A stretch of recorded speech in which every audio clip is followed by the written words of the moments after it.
Sí, correcto. Nosotros papel de 38.000 visitantes, 40 avión solamente dentro de tres cuartal de 2021.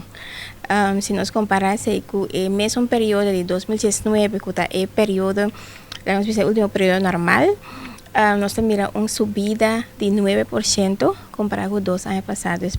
El nivel pré-pandémico nos ha surpasado acaba la cantidad de turistas que nos ha recibido en Bonaire.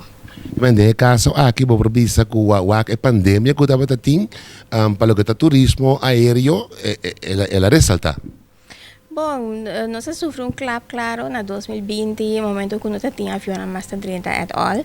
Então, nós mira com, se nós compararmos com 2019, em verdade, nós temos hasta mais turistas, 9% mais. Então, ela valor verá que nós está recuperando o visa. De caso aqui, tá de três quartais só, ainda falta quartal mais. Vamos não como se vê essa que vou esperar para o que tiver total de turismo não que poderão via de avião ainda.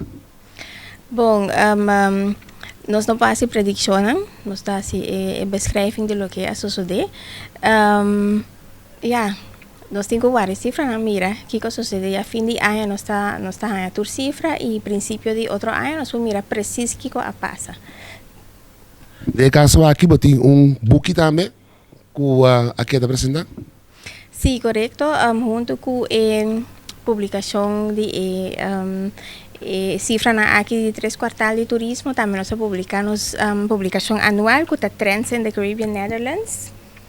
Esa aquí está publicación anual que nos saca, que tiene una compilación de diferentes temas que nos está produciendo. Tú también back den e boek aqui na inglês. Esta vai tocante tu tres islas, por daí sabe que esteja. Esta hope gusta. E aqui nós introduzir o uso de QR codes.